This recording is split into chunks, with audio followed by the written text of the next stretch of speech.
كبيرة قوي. ما شاء الله، هي ايه دي اللي كبيرة قوي؟ انا مش هقدر استحمل.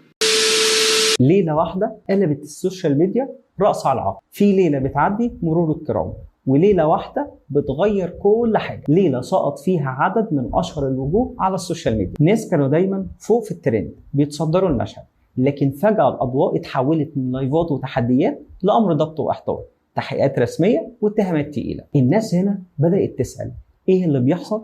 مين اللي اتقبض عليه؟ وإزاي حصل ده في ليلة واحدة؟